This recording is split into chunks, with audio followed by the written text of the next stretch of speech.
Gulingkan Prabowo jika Prabowo tidak menangkap Jokowi. Prabowo hanyalah boneka dari Jokowi. Maka dari itu dengan tegas kami mendesak agar Prabowo Subianto segera menangkap Jokowi beserta kroni-kroninya. Jika tidak, jangan salahkan nanti kami yang akan menggaungkan gulingkan Prabowo. Jokowi wajib diadili, ditangkap, dipenjara. Ngatain presiden bajingan tengik. Cabut hak politiknya, gara-gara dia semuanya Indonesia jadi gelap. Jokowi bangsat, bajingan tengik. Tuh. Jokowi yang harusnya menjadi Apa nggak malu gitu loh ketika anak cucunya melihat ya. Beliau ini sudah jadi bapak-bapak gitu loh. tidak mampu menangkap Jokowi. Padahal dari segi apapun itu sudah mencukupi, Pak.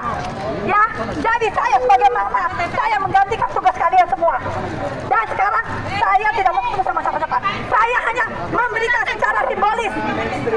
Teroris yang radikal bukan pejuang-pejuang Islam, tapi yang teroris yang radikal Jokowi dan kroni-kroninya. Itu yang menyengsarakan rakyat. Itu yang harus dihukum, bukan umat Islam.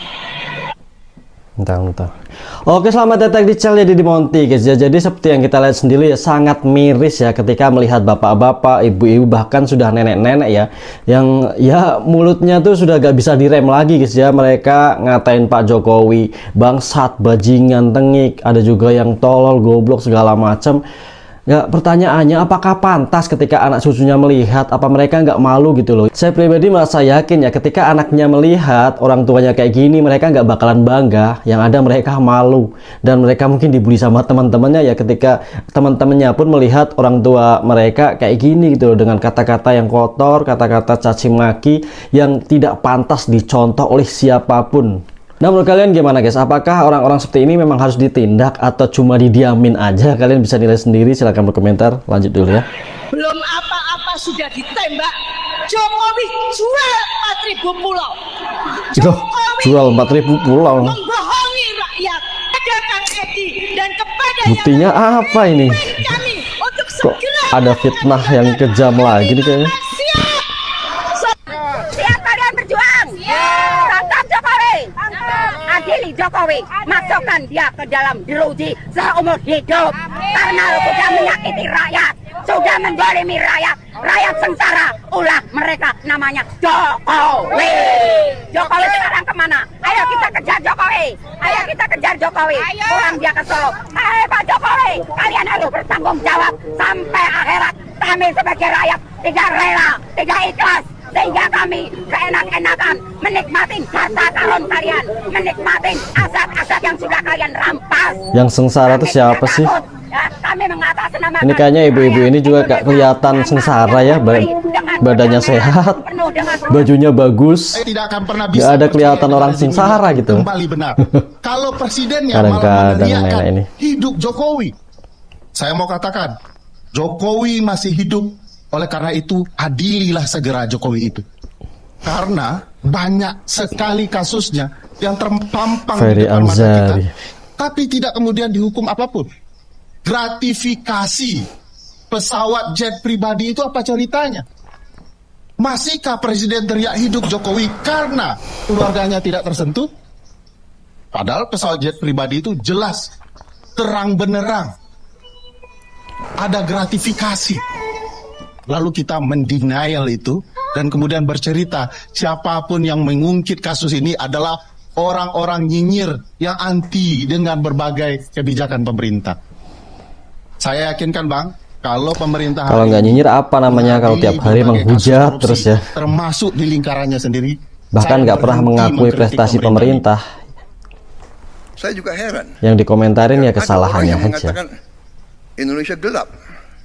Tahu. Ya, saya kalau dia memang merasa gelap ya itu hak dia. Tapi kalau saya bangun pagi saya lihat Indonesia cerah, iya kan? Kalau saya ketemu petani gembira, harga pangan, peningkatan hasil mereka naik secara drastis, produksi naik secara drastis. Kita potong semua regulasi yang nggak benar. Tapi saudara-saudara, rakyat yang punya hak. Kedaulatan di tangan rakyat. Kami dipilih rakyat. Kau suka tidak suka, ya ini pilihan rakyat. Inilah kita yang dipilih rakyat. Ada yang botak, ya kan? Botak itu artinya pinter, ya kan? Ada yang hitam. Bentar. Jadi ya memang seperti itu faktanya ya, ketika mereka mengatakan Indonesia gelap, memang segelap apa sih? Kayaknya orang-orang rakyat biasa juga nggak pernah merasakan segelap itu, dan mereka juga tetap menjalani hidup seperti biasa. Dan saya rasa kebijakan-kebijakan pemerintah pun tidak langsung berpengaruh terhadap rakyat gitu loh, karena ya intinya ya kalau kita nggak kerja ya nggak makan gitu aja sih. Jadi mereka yang mengatakan Indonesia gelap, mereka yang mengatakan Indonesia sudah bobrok, nggak ada. Masyarakat masih tetap berkehidupan seperti biasa, bermasyarakat, bekerja dengan ya seperti kehidupan sehari-hari, nggak pernah merasa benar-benar sengsara gitu loh. Tapi seakan-akan mereka tuh terlalu mendramatisir ya, seakan-akan Indonesia ini udah benar-benar mau hancur gitu loh. Jadi ya miris aja lihatnya. Menurut kalian gimana guys? Kalian bisa nilai sendiri, silahkan berkomentar ya. Lanjut guys. Ya tapi ini pilihan rakyat, bagaimana? Dan kita semua, cita-cita mereka semua tuh hanya untuk berbakti kepada rakyat. Benar, kalau mereka mau kaya raya, mereka bisa, nggak usah masuk pemerintah. Mereka masuk pemerintah itu saya juga sedih loh, Menteri Keuangan.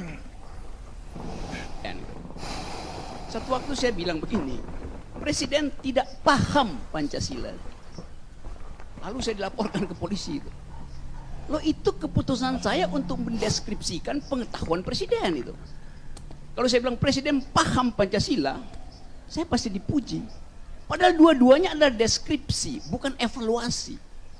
Kan ini soal pengetahuan. Saya bilang Presiden tidak punya pengetahuan. Muter-muter aja nih kalau ngomong Bang Rocky Gerung. Saya menggambarkan itu sebagai pilihan saya berdasarkan kebebasan saya untuk menganalisa, maka saya ucapkan itu. Memang pinter banget nih kalau muter-muterin kata-kata. Mengapa?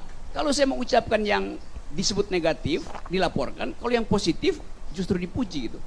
Kamera mana kamera? Ya sebentar, memang ini lampu agak mendistorsi nih, kita nggak bisa lihat teman-teman semua. Oke. Kebenaran itu hanya ada di kamera. Dan itu yang dimanfaatkan maksimal oleh Jokowi. Tanpa kamera, dia seperti orang dari Jonggol. Ke Bandung, mampir ke Jonggol. Jangan jadi bajingan tolol. Bajingan tolol lagi. Ini kumpulan orang goblok lagi nih. Jadi tanggal 16 itu 15-16 kita ke UGM tanggal 15. Iya, Bang. Tanggal 16 tuh kita ke rumahnya Pak Jokowi. Silaturahmi halal bihalal Idul Fitri kan. Nah, jadi kami ke sana itu banyak di video saya lihat settingan, kata itu settingan, orang datang ke tempat Jokowi, wah menangis segala macem. Insya Allah besok tanggal 16 kita nggak settingan Pak katanya. Jokowi. Nah, jadi kalau Pak Jokowi terima kami, wah kami sangat senang.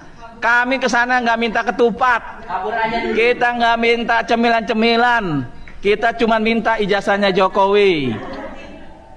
Dan kami juga nggak berani makan di sana, terus terang aja. Kita nggak berani makan minum di rumah Pak Jokowi. Mohon maaf Pak Jokowi. Kami juga nggak minta THR Pak Jokowi. Mohon maaf. Dari dulu yang emang yang mau ngasih siapa?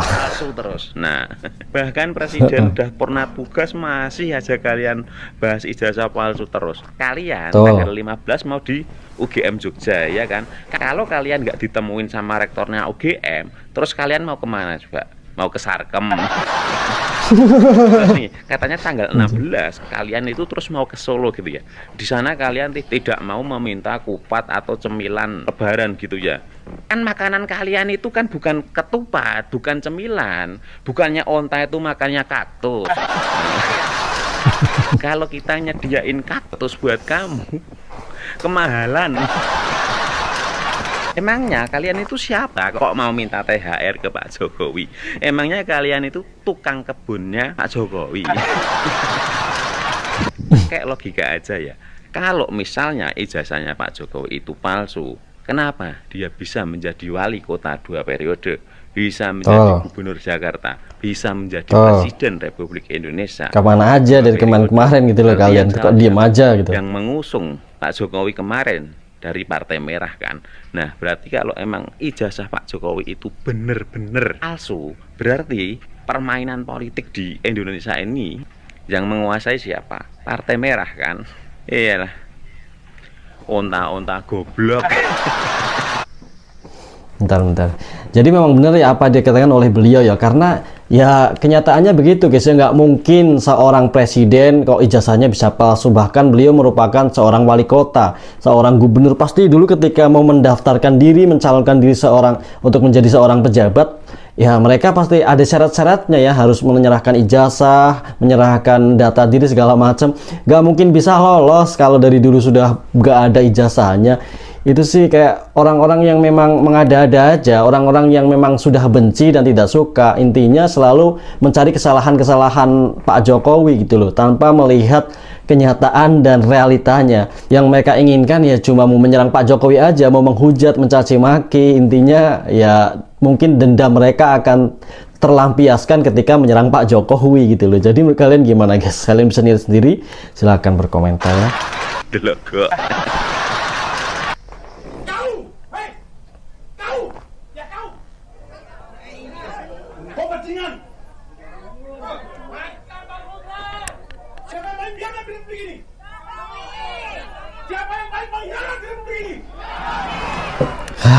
Tahu dah.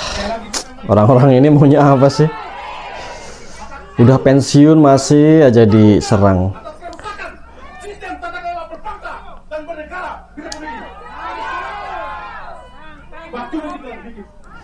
Gak, maksudnya kerusakan apa sih yang mereka rasakan tuh apa gitu rusaknya negara kita ini? Kayaknya kita yang masih aman, tentrem aja. Aku yang orang kampung ya, benar-benar orang kampung ya, orang di sini tenang-tenang aja ya, nggak ada yang merasa sengsara gitu loh. Kayak dramatis banget, kayak seolah-olah negara tuh mau runtuh gitu loh, orang-orang seperti ini tuh. Lebay banget gak sih? Buktinya beliau-beliau ini masih hidup, masih badannya sehat kayaknya, tapi kayak merasa terzolimi oleh Pak Jokowi gitu. Kayaknya makan juga cukup ya. Gak ngerti lah. Banyak isu apa yang dibahas? Banyak ya, kayaknya banyak yang lagi. Pak Jokowi melawan proses hukum pelaku penghinaan. Nah ini memang harus diproses sebenarnya sih. Oh jadi ini kayaknya kuasa hukum Pak Jokowi ya pengacaranya. Salah satu yang sedang kita lihat agak sedikit ramai di media. Jadi ya kita melihat sebenarnya ini kan perkara sudah lama, sudah dari 2023 perkaranya, dan kita sudah menjadi kuasa hukum Pak Jokowi. Dari situ ada 2 gugatan juga di PN Jakarta Pusat dan 1 juga di Petun, dan itu sudah kita menangkan, dan gugatan dari lawan juga sudah kalah. Jadi sebenarnya kita juga bingung nih kenapa masih ada juga pihak-pihak yang menanyakan juga mengenai keaslian ijazah Pak Jokowi. Karena kami juga melihat khususnya dari pihak instansi yang berwenang pun, dari UGM pun juga sudah memberikan statement yang clear bahwa memang jelas ijazahnya juga sudah diakui. Dan Bentar. Jadi kalau menurut saya pribadi ya, ketika orang-orang yang membenci, orang-orang yang tidak suka dengan Pak Jokowi sudah kehabisan bahan nih untuk menyerang Pak Jokowi, akhirnya mereka yang menaikkan lagi kasus tentang ijazah itu lagi, karena sudah tidak ada cara lagi untuk menyerang Pak Jokowi dengan kasus-kasus yang baru, sehingga ya kasus lama dibuka lagi dengan menggembor-gemborkan ijazah palsu. Sedangkan dari dulu ya, dari dulu banget tuh sudah dituduh, sudah difitnah, tapi nggak ada bukti, dan bahkan dari UGM pun sudah klarifikasi ya, tapi tetap aja mereka nggak bakalan percaya yang namanya orang mencari kesalahan Pak Jokowi itu. Mereka inginnya ya Pak Jokowi salah terus. Aduh, orang-orang. Cuman sekarang memang kita sedang mempertimbangkan langkah-langkah hukum, karena kita melihat makin kesini ada oknum-oknum atau ada pihak yang sudah mulai harus diproses secara hukum, menjalani jalur-jalur di luar hukum, dan itu sudah biar jerak ya. Sifatnya mungkin sudah ada yang berita bohong, sifatnya udah lebih ke arah fitnah, dan ini ingin dihindari. Kalau dari Pak Jokowi kan dari 2 tahun lalu juga sebenarnya belum mau melakukan apa-apa, karena memang ya mungkin Mbak tahu sendiri sifatnya Pak Jokowi. Sabar ya, sabar banget Pak Jokowi. Sekarang Pak Jokowi bukan lagi presiden, masih diserang secara pribadi, ya ini kami juga menilainya mungkin kita pertimbangkan untuk melakukan Siapa yang tidak menginginkan pertemuan antara Prabowo Subianto dan Megawati Soekarno Putri? Kalau Bapak ini pasti ujung-ujungnya juga menyerang Pak Jokowi nih. Terjadinya saya yakin sih kedua tokoh bangsa. Arahnya ke Pak Jokowi Semua pasti. orang sudah tahu, sudah menjadi rahasia umum yang paling tidak menginginkan pertemuan antara Presiden Prabowo dengan Presiden Megawati adalah Joko Widodo. Nah, sudah bisa ketebak arahnya. Pak Prabowo yang informasinya sudah ketemu kemarin, tanggapannya seperti apa? Tadi kan saya sampaikan bahwa silaturahmi masih suasana Lebaran itu antar tokoh, langsung dijawab nih sama Pak Jokowi nih. Antar tokoh bangsa itu sangat baik. Jadi pertemuan Pak Prabowo dengan Ibu Megawati sangat baik. Untuk kebaikan negara sangat baik. Pak Jokowi, kemarin kan Pak Jokowi bilang kalau presiden-presiden sebelumnya belum tentu bisa berkumpul. Kalau melihat setelah pertemuan ini gimana Pak? Ya kalau bisa berkumpul itu akan jauh lebih baik dibanding kalau tidak berkumpul. Ya. Nah kalau misalnya memang itu disampaikan dan belum juga ada bukti, ya jangan juga ngomel-ngomel di luar, dikuatkan buktinya, kan gitu loh. Kan jangan ini juga yang kita membangun tahu, Bung Semar. sesat pikir jadinya. Makanya Jadi kita ini seolah-olah bahwa Pak Jokowi pengen dibangun stigmanya bahwa dia betul-betul korupsi, bahwa dia betul-betul melakukan pelanggaran. Ya, secara hukum kan nggak ada juga buktinya. Makanya gitu, kita tadi minta sebaiknya KPK gitu loh, hanya asumsi. Membuat jadi Bung Rey membangun asumsi di mana-mana hanya sekedar ingin mendiskreditkan Pak Jokowi. Laporan si A, dan rasa saya baru kali ini mantan presiden si seperti Jokowi yang selalu didiskreditkan. Mantan presiden yang lain kan enggak juga. Banyak kasus-kasus yang kemarin itu juga enggak ini kan gitu loh. Bung Semar dan Bung Andi kapan mau datang ke KPK? Apa urusannya saya datang ke KPK? Siapa yang menggugat yang mendalilkan? Apa urusannya Bung Rey? Siapa yang melakukan gugatan mendalilkan? Kok kita yang harus mendalilkan? Kalau laporan Anda di sana tidak artinya laporan Anda di sana selesai. Kalau memang tidak bisa ditindaklanjuti, bisa mendalilkan malah minta tolong yang lain. Kalau bisa ditindaklanjuti, gitu loh. Di sini ada Pak Karup. Untuk mengatakan kepada Jokowi, penuh bayaran untuk meneror rakyat. Pesan sekali lagi kepada Jokowi, kamu berhenti untuk mengirim pembunuh bayaran. Bentar. Jadi ketika Bu Megawati yang akhirnya bertemu dengan Pak Prabowo, ini para pembenci Pak Jokowi kayaknya sangat senang sekali guys ya. Mereka berpikir seakan-akan Pak Jokowi akan disingkirkan gitu loh. Itu salah besar ya kalau menurut saya pribadi sih ya. Ketika Pak Prabowo ingin menemui Bu Megawati, itu sudah pasti izin dulu dengan Pak Jokowi, atau mereka sudah istilahnya berembuk dulu ya dengan Pak Jokowi. Nggak mungkin tanpa sepengetahuan Pak Jokowi. Jadi ya ini memang hal yang lumrah, apalagi dengan suasana Lebaran ya kan. Tapi kalau orang-orang yang membenci ini langsung berpikir negatif guys ya, pikirannya tuh langsung wah ini udah deket sama Bu Megawati, akhirnya ketemu, kemudian mereka bentar lagi mau nyingkirin Pak Jokowi. Nggak begitu juga. Pak Prabowo bukan orang yang sejahat itu ya. Pak Prabowo orang yang menghargai persahabatan gitu. Jadi ya biarlah ya apa yang diomongin oleh para pembenci, orang-orang yang di bawahnya terserah. Intinya justru Pak Jokowi sama Pak Prabowo saya yakin akan semakin erat hubungannya dan saling support ya. Sudah terlihat dari kemarin sih. Jadi kalian bisa berkomentar sendiri ya. Silakan kasih nilai guys. Untuk membunuh demokrasi, membunuh hak konstitusi rakyat. Kirim pesan kepada seluruh pejuang keadilan di negeri ini. Datang dari semua wilayah secara sukarela bersatu dan membacakan keputusan bersama